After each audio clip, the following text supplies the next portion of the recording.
Duke, you're watching Strength Addicts here on IG Live, brought to you courtesy of BlackstoneLabs.com, the holy grail of hardcore bodybuilding supplements. Check them out today at BlackstoneLabs.com. And if you're interested in getting involved in the fitness industry, there is no better way to do so than by applying to join the Blackstone Labs Legion. Remember, loyalty is everything. Also, big thanks to our supporting sponsor, TitanMedicalCenter.com, for all your TRT, injectable vitamins, glutathione, medical weight loss, and so much more. Another great place to join the fitness industry is Team Titan. Check them out today at TitanMedicalCenter.com. So today we have a very, very important guest. As you guys know, I talked to Jared quite a bit. Jared is a call center manager. You guys should all know who Jared is. And we come up with some amazing guests to have here tonight. JD Fox, what's up, my man? I've got a guest, so I can't bring you on. But I do want to say that if you guys want to do an interview, by all means, contact Jared. You know, the Blackstone Labs Legion is a big, big family. It's kicking so much butt, and River is a big part of that. So we're going to bring her on. We're going to hear about her story. She works with the great Christopher Luke. She's got a lot to talk about. So get ready. What's up? Hey, How are you? I'm good. How are you? Good, good. Did you get your cardio done? I did. My cardio's hit right now. So, but I was gonna do this on the Stairmaster. Wow. Just because my schedule is so jam-packed 24/7. Yeah, your coach just joined. That's pretty cool. And so, yeah, so I'm really happy you could do this. It was like, I know you had some like scheduling things going on. I don't know if you want to talk about your job on here or not, but you've got, pretty demanding job, especially now with everything that's going on. I don't know like what Arizona's like with COVID and all that, but I would imagine like everywhere else, it's probably like no picnic.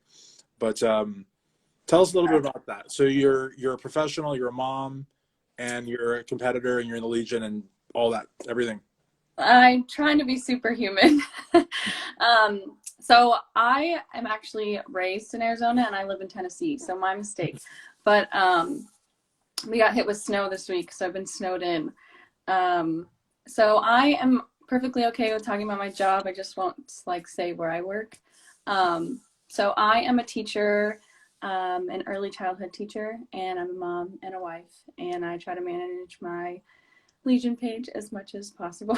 Yeah, your pictures are really good. I mean, they're almost like on the border of like photo shoot shots, but I think a lot of them you're taking yourself or someone's taking them for you. But they're really, really good shots. Very, very fashion oriented. I've noticed. I edit them myself. So, and everything's done on my phone. Really, I'm on the go. I basically just sleep at home and I live in my car. Nice. So But it's really, I didn't mean to talk over you, but it's really interesting because like as the iPhones and the Androids, whichever one you have, Galaxies or whatever they're called, I don't know, I'm an iPhone guy, but as they come out with newer and newer versions, it's almost like a DSLR, like, the big photographer cameras. It's almost as good as that, especially close up, like 5 to 10 feet. absolutely.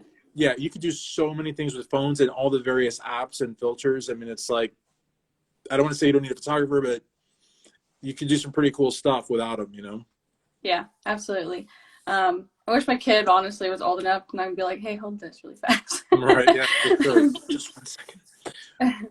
But so your journey has been a very interesting one. And so, I want to ask you how you discovered the Legion and how, of course, your favorite products. And I do want to get to that because that's super, super important. But, from what you were telling me, you've worked with Christopher Luke. That's your coach. And talk to me a little bit about that. What's it like working with the great Christopher Luke? He's amazing. I have actually only met Chris in person briefly. I met him at the Arnold, which is where I was asked to join the Legion. Everything just happened so fast from there. I contacted him and he brought me on as a client and a friend, and he's just amazing. I vent to him all the time, that things that don't even have to do with working out or prep. He's just a really good guy to work with. Very cool. Yeah, and the thing about it, PJ tries to like as much stuff as possible. Like I have a tendency to send him these voice recordings, like voice text messages, and sometimes he doesn't respond, and I'm like, crap, did I say something that he didn't like? Is he mad at me? And so then like 2 days later, he's like, oh, I just heard all your messages, because I'll send him like 20 of them. And so like today he talked to me about a message that I sent him like 4 days ago. So, but the thing is, he likes a lot of your posts, which is really cool. Like, like he tries to like everyone's, but he really likes a lot of your posts. And you have a lot of, what I like to see is when other Legion members come together and show support to each other. And a lot of your posts, when you look at the likes and you look at the comments, it's a lot of Legion people that come to support. So I think that's really, really good. And we have quite a few Legion people in here that have come in and out that I think is really cool. But with you, with regards, and I'll shut up here in a second, with you with regards to your prep and everything, you actually told me that there were 2 shows, I believe, right, that you nearly did, but you couldn't do. So you actually have never competed, right? Nope, I've only prepped. Nice. I've done the hard part, but never the big shows. So we're hoping to compete this year. It's been a crazy 2.5 years with Chris. He's very patient. Right. The first time I prepped, my son went into the hospital, and he is my top priority. So I pulled that show, and I didn't want to leave him. So, and then COVID happened, and that's what happened to my second show, unfortunately. Yep. So we've just been growing. Yeah, I mean, family is the most important thing. I mean, I don't know if you've seen Pumping Iron, the Arnold movie back from the 70s, but like there's a scene in there where he's like, bodybuilding is so important. My father had passed away, and my family wanted me to go to the funeral, but no, bodybuilding was so important that I just stuck to it, and I did the show. And that was a lie. I mean, there were so many lies in that movie, but no, family, you drop everything, you go to family. You know what I mean? But like, I mean, and I hope that that's the case for everybody, but like, sometimes people in the industry are so, like self-absorbed or so consumed by it that it's like everybody and everything around them ceases to exist. I don't think that's a good thing. I don't think you should go to quite that extreme, but Yeah, I mean, everyone's different. Everyone parents different. I'm not one to judge. Right. But with regards to the preps though, like did you see something from from the second one to the first one? Did it become easier? I mean, I know you didn't get to get on stage, which really, really sucks, but like are you at least a little bit more comfortable with the idea of the prep? Like how if the diet changes, if the training changes as you get closer to the stage, are you at least a little bit more comfortable with that? Absolutely. At first I was kind of like, can I really do this? Is this something that I want to do? And then it just became kind of like a lifestyle. I couldn't imagine not doing it. I couldn't imagine not eating chicken and rice for every meal, every single day. Right. It doesn't bother me. I mean, Chris likes to take my carbs, loves to do that. The emotional part, I think it has made me stronger. I was definitely a mother that struggled with postpartum as well. And your mental health is so important. So to even have a coach to listen, on top of, create everything to set you up for success is really amazing. So it's really become a lifestyle for me. And I hope to work with Chris and to do this for as long and as far as it'll take me. For sure, for sure. And so when you're like at work, right? Do your colleagues, do they understand like what you're doing? Because I know that like fitness has become a lot bigger than it was. It always gets a little bit bigger, but a lot of people still don't quite understand it. And they especially don't understand the whole idea of contest prep. Like they don't understand like why are you like getting more and more restricted in your diet? Like why are you drinking so much water? Why are you like they might get the training, but I don't know. Like, do your colleagues understand? Like, do they kind of get it, or do you? Or are you so, I'm sorry, a long question, or are you so discreet about your prep that nobody even really knows that you're doing it? I pretty much like to lay low. I don't really talk about, my outside life within work. But sometimes when I'm eating my meals and just kind of trying to get it in, they'll ask questions, and they are pretty understanding, and they try to get me out of the building as fast as possible so that I can get to the gym. The facility I work with really cares. So they care about the things that I have priority over outside of work. So, I mean, they will ask questions like, how much do you eat? How much do you have to eat? When do you start to lose food? Or how do you feel? And what it looks like. They ask a lot of questions, and I'm always open to answer. The water part is really hard. As a teacher, you can't just up and leave your classroom. But we get it done, we get it in, and I combine a lot of my meals as well. So, which is kind of hard, something to get used to. So I eat 4 times a day. Sorry. No, it's okay.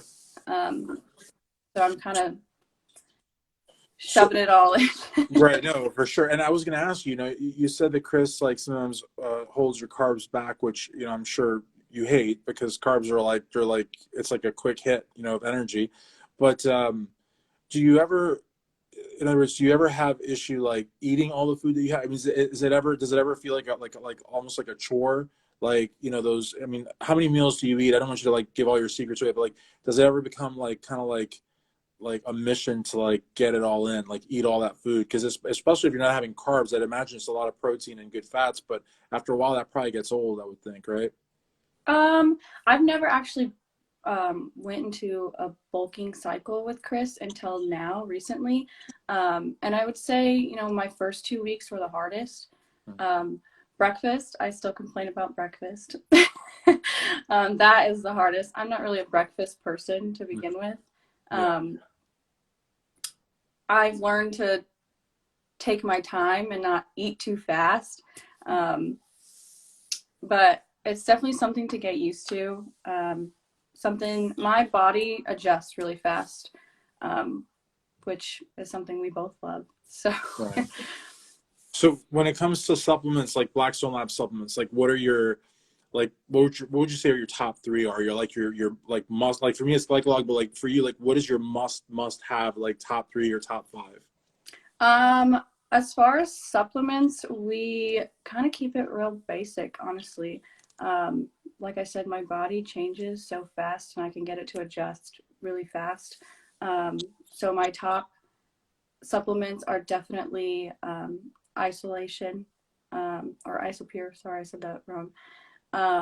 No, isolation, that's right. Yep. Yeah, right? Sorry. Yeah, you're right. Isolation and Dust V2 are definitely my go-tos, on top of Glyclog. So we keep those stocked.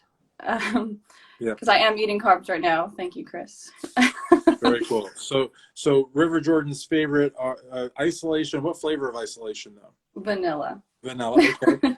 And then you said Glycolog, and then you said Dust V2. What flavor of Dust V2? Candy apple is definitely my favorite right now. Nice. Very good. If I could drink it all day and be okay, I probably would. No, for sure. Yeah, but you'd be a meth head, but you'd be like all like, oh my God, I'm so like hyper, But Dust V2 is good, and then the original Dust is really good. And I like Paraburn personally. It's like a little bit milder, you know what I mean? But because I'm always drinking like diet soda, and believe it or not, I really like Diet Mountain Dew and Diet Sunkus, which are the two highest caffeinated diet soda. So yeah, Paraburn is just perfect for me, Yeah. But the isolation's really good, only because like my top reason is because it's an isolate, and whey protein isolate is notoriously hard to like make taste good because it's so pure, you know what I mean? But it just tastes absolutely fantastic. The one flavor I really want to try, I think it's called pumpkin pie. I always see it, and I have never tried that one, but it looks pretty damn good. Damn good. I never got to try the strawberry protein. Oh, I heard it was good. Yeah. I heard it was amazing. I heard it kind of tastes like strawberry chocolate milk. Yeah, like strawberry quick. Yeah. Yeah, I'm really all about like goodness, I'm drawing a blank, but Blackstone Labs BCAs. Yeah. I use those in all of my shaker cups just because I need something sweet. I'm definitely like a person who eats and then I'm like, okay, I need something sweet now. So I'll use that. There's a flavor that I thought for sure it's a discontinued product, but it was the caffeinated BCAAs. It was, I believe it was like celery lime or something like that. I was like, I'm not gonna even like, and I loved it. It was so good because it was like I'm so used to like drinking like really sweet type, things. Yeah. And it was like it was interesting. It was kind of like V8 with a little bit of a fruity twist. It was really really good. But the other one that I really wanted to try, I don't know if it was called, I don't know if it was candy corn or it was spooky, right? The isolation Yeah. was the Halloween one, but I could have sworn it had candy corn on it, like on the label. Yeah. That's probably epic. I don't know if you have any of that left, but that's I like really haven't. You know, my husband was deployed and he ordered all those special flavors, and I never got to try them. And I was like, just send me like a little container. Just No, for sure. If you ever want to go to a great store, go to Todrick's house. Now Todrick does not actually have a store, but his house, like seriously, River, he like gave me like a tour of it when we did our Instagram live, and he's got like multiple rooms, and it's like just Blackstone everywhere. He's got like pretty much every shirt you can imagine. It's crazy. It's really really crazy. But I've noticed that in the Legion, there's people that really like they almost like collect the stuff, which is really really cool. yeah. I think that's awesome. Just like be decked out in Blackstone all the time. So how long have you been in the Legion? So because you said that like the way you got into it was almost like Chris got you in kind of thing. Was like, how did that?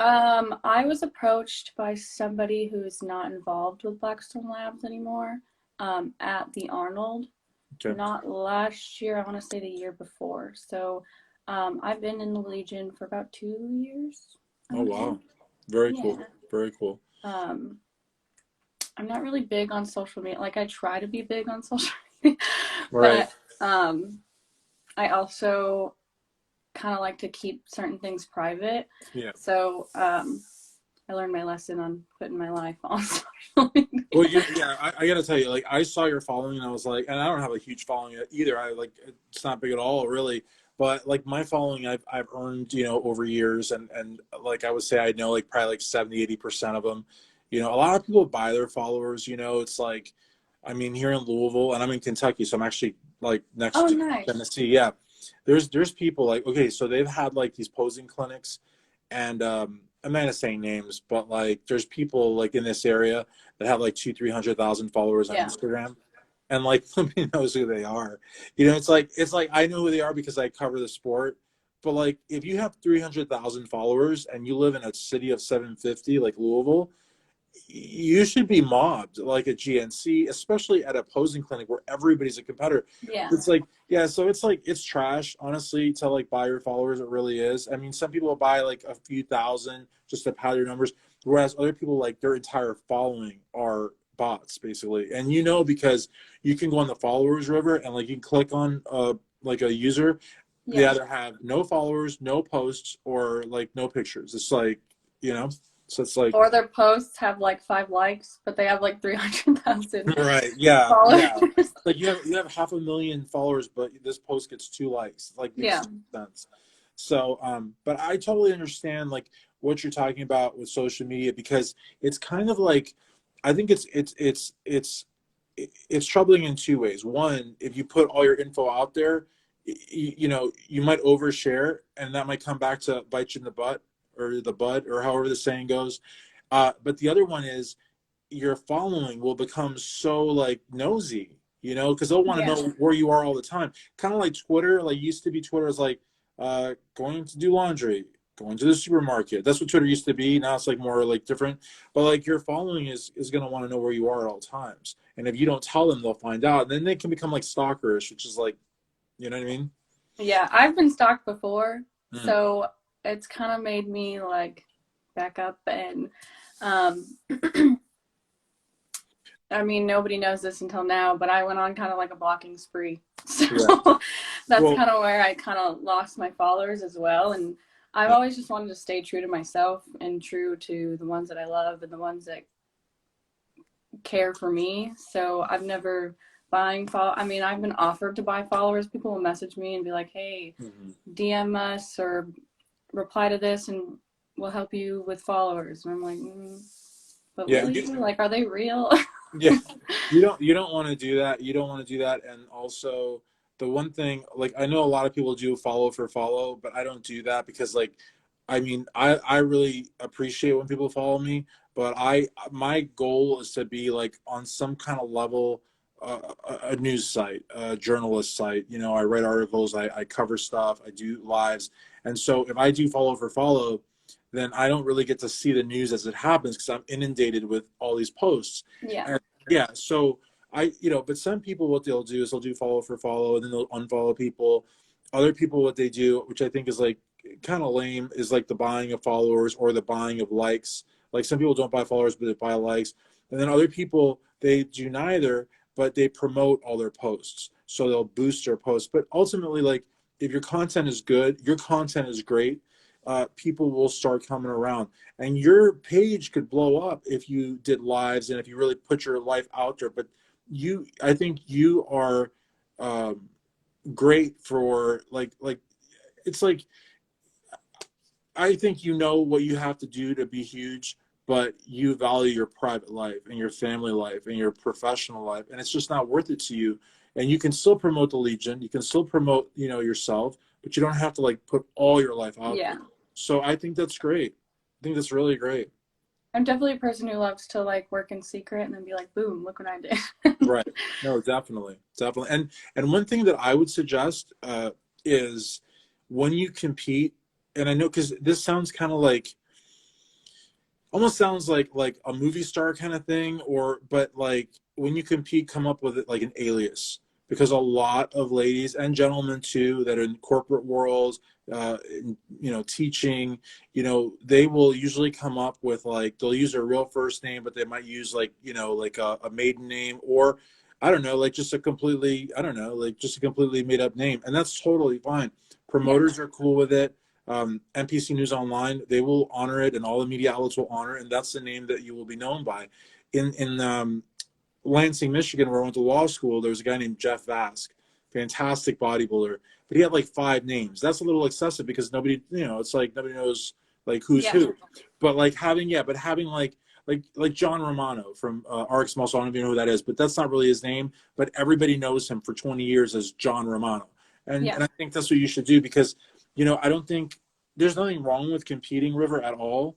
But some teachers, like junior high and high school, they don't want to be Googled and be seen on stage. Yeah. They don't. There's nothing wrong with it, but the perception, they don't want it, I definitely have 2 different Instagrams, and I use 2 different names right now just because I don't want my parents to find me. Oh, wow. And if they're watching, like, hey, this is what I do on the side. So Yeah. It's so. I clocked out. Yeah. It's to be honest with you, it's so it's all about athleticism. Some people try to sexualize it, like, but it's not. It's about physique, it's about muscle, it's about condition, it's about posing is really, really hard. I mean, I've seen some people with some amazing physiques and they can't pose in a wet paper bag, and the thing is, if you can't pose, you're not going to win. It doesn't matter like how great you look, because it just is what it is. And so and there's just so much hard work that goes into it. But yeah, I think if there was if they had like a booklet or something, or like a video people will watch to explain, but most people don't know enough about it, and just they're very quick to assume. And so yeah, definitely. But with you though, and I know that we said we're trying to do like 15-20 minutes, and here I am like bombarding you with questions. You're good. What would you say for you is like the hardest part of all of this? And it's kind of a canned question, but it's a question that everybody answers differently, because because you got your training, you've got your diet, you've got your posing, you've got like all these things. Like, what would you say for you is the absolute hardest, if there is? There may not be anything that comes into that category. I always say that there's not enough hours in the day. I commute an hour to work, so I wake up at 3:45 in the morning. Wow. And I get myself ready and my son ready, and then I have to pack our meals, his meals, my meals. I have to pack my gym bag. And I guess just sometimes I have to remember to breathe. I was just telling Chris like a week ago, like for so long. I was like, it's okay. I'm staying afloat. I'm breathing. I can be a wife and a mom and a teacher and an athlete, and it's okay. Like everything's good. I got it. And then I just hit a wall, and he's just like, first of all, breathe. So really time management, you know, and I think I've told you before the interview, like I have to beat childcare hours at the gym, um, and really using my time wisely there because of COVID, he can only be in the daycare for so long. Wow. So I get 90 minutes a day.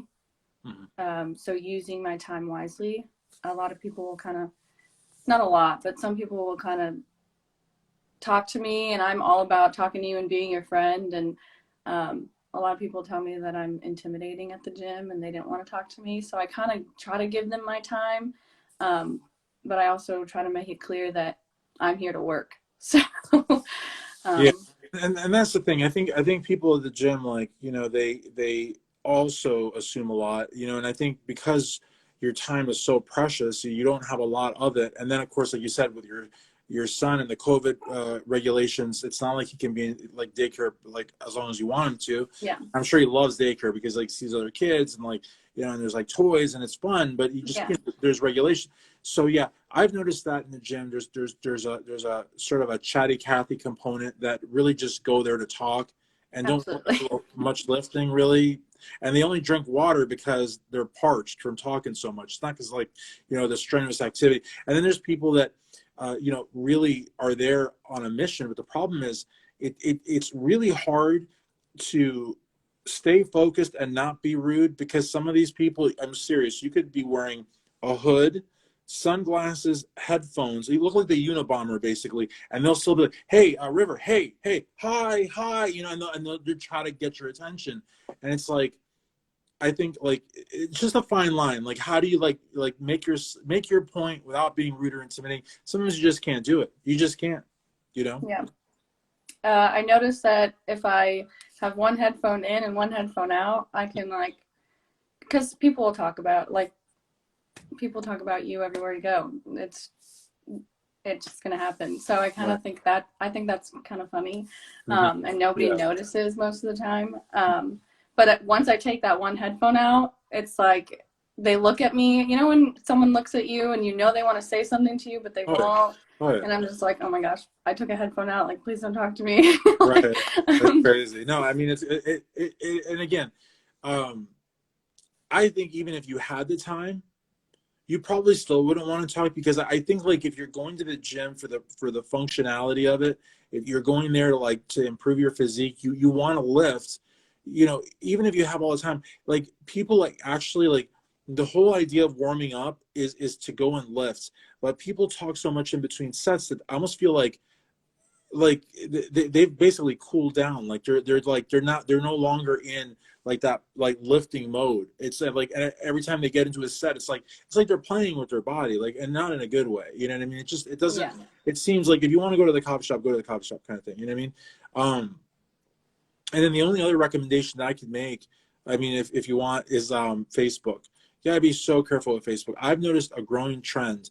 People will have an Instagram and they'll have a bunch of followers on Instagram, but Facebook is kind of like off limits. Facebook is becoming a lot more for close friends, for family, and select coworkers. So that's the other thing. You don't want to have all your coworkers either because you can have some salty backstabbers there too. Like for whatever reason, you know. But like Facebook, I've noticed is becoming a lot more of a kind of like off limits kind of social media platform to a lot of social media stuff. So I think, you know, you're on Instagram. That's really where you got to be, and that's about it. You know. That's definitely sorry. Facebook has always been the one place that's really off limits for me. So I post pictures of my son there. I post like family oriented stuff, and that's not what I want like random men to see. Yeah, definitely not. And I think Facebook's almost like in a way kind of like LinkedIn. I know people that use LinkedIn for social media. I think that's like really like a bad idea. I mean, to post like questionable content on there because like, you know that that's like where your, potential future employers. I mean, if you're a millionaire and you never have to work for anyone, then I guess it's okay. But like I mean, I've seen people post some really like bizarre like butt shots, like bikini butt shots, or guys like ab shots where their trunks are so low it's like, bro, come on, like, and they put that on LinkedIn, and that's like, I think that's pretty foolish, but to each their own, to each their own. Yeah. So I do want to thank you for doing this. I really do. And I hope we can do it again. And one thing that I'm looking to do, if you feel comfortable with it, and maybe down the road, I like doing the Instagram interview, but then I also like to do a Zoom one later. But the Zoom one's like a lot more intense. So maybe when you're competing or down the road, if you want to do the Zoom one, we can. Because there's a few things that you mentioned on this one that I'd like to delve into a little deeper. You know what I mean? And especially like the whole idea of social media, because like a lot of people have had to learn that, the hard way, like how much to share. And I think there's like some good tips too. Like sort of like drawing lines and to, keeping things like in their own spot. Another thing too that I think is a really good piece of advice, especially for female competitors, is like never say your specific city. You know what I mean? Like you can say your state and you can say the region in your state. You know what I mean? But if you like live like, especially a town, if you live in a town of like 500 or less, that's just stupid. Like to say that, just find the next biggest city and that's where you're from. Done deal. Yeah. I always only tag Tennessee just because Tennessee's so wide and I could be anywhere. Right. I used to tag my city and I learned my lesson. I learned my lesson from a really creepy guy who you just don't want that. There's a girl that I want to interview. I'm not going to say her name because I'm not sure if she wants to do the interview about this topic, but somebody, she's a pretty girl, and somebody, some guy she was talking to took a bunch of her pictures and used them on a dating site and made money off of them. Like he wasn't trying to hook up with her, but he made money off her, which is even worse. There's a very, very popular classic physique competitor. You might get mad at me, I can't say his name. Is a pro classic physique / 212 guy at one point. That'll give it away for whoever like knows like what I'm talking about. There was a bodybuilding singles website that actually used a part. It was like a side tricep abdominal pose of his. They didn't use his face, but they used his body, and he had a tattoo, so it was very distinctive. And they were making a shit ton. Excuse me, they were making a ton of money, using his image, and they never paid him. They never even asked him to use it, So it's like, I'm just saying, there's like, there's creepy people definitely, but there's also people out there that, while they may not be creepy, they're just as bad because they're using your image, your likeness, sometimes your name, and they're making money off that, and they don't even like I could have done that. So you just gotta be super careful. But with regards to like the creepy side of things, especially like and it goes for men and women too, because like guys have got their stalkers too. You just gotta play it by ear. We could do a whole show on this. Like sometimes people like to say they're like, if you want to take a picture at the gym and you want to like post it later and say you were at the gym, that's fine. But people actually say, I'm at the gym right now, like here. It's like, I think that's like I think it's a little much, men or women. I just think that can go south pretty fast, So I just think it's not everyone has the same intentions that you have. So no, definitely. And unless you married like the only guy you ever dated, you might have exes. And I don't mean just you in general, just anybody, and exes too. Everybody has like at least one psycho ex in their life, and you don't want them to like, you know what I mean? Like if you're in Tennessee, you want to tell them, I live in Texas. I'm in Texas. So anyways, but I really would love to do a Zoom at some point, and I really want to see you compete because like, me too. Right. But believe it or not, like, from all the interviews I've done, I really truly believe the prep that's the hardest part. Like once you like show day, I mean, unless you totally mess up, which you're not going to, because Chris won't let you, first off, and two, you take it seriously, and three, you guys have great line of communication. That is so important because so many competitors, like they'll PayPal their monthly dues or whatever the plan costs, and they might exchange an email at most, you know what I mean? But the fact that you can call your coach, talk to your coach, and like you said, it's not always about like the prep. If you're going through a life crisis and you have the trust in each other and the friendship, that is like, that's gold. That's just gold. But Absolutely. yeah, so I just hope you get to compete because, like, two preps, that's rough. And then one of the preps was COVID. So many people, even with Blackstone, I mean, like Billy Gagliardo, he was supposed to do a show, got canceled. I think Chris, only PJ calls him Christopher. I think Chris also had a show that he was going to do, and that got canceled or postponed. And postponed is just as bad because, like, if you're thinking you're going to do a show in 4 weeks and all of a sudden now it's 8 weeks, it's like, it's like, wow, I already went into a deficit for this. Yeah. So I do appreciate you doing this. I'm sorry I couldn't shut up. I just talked so much. Yeah, I just talked so much. But I really enjoyed this. And any parting words? Thank you, and I appreciate your time. Awesome. Well, thank you. For River Jordan, this is Christian Duke, StrengthAddicts.com, and loyalty is everything. Thank you. Yes, it is.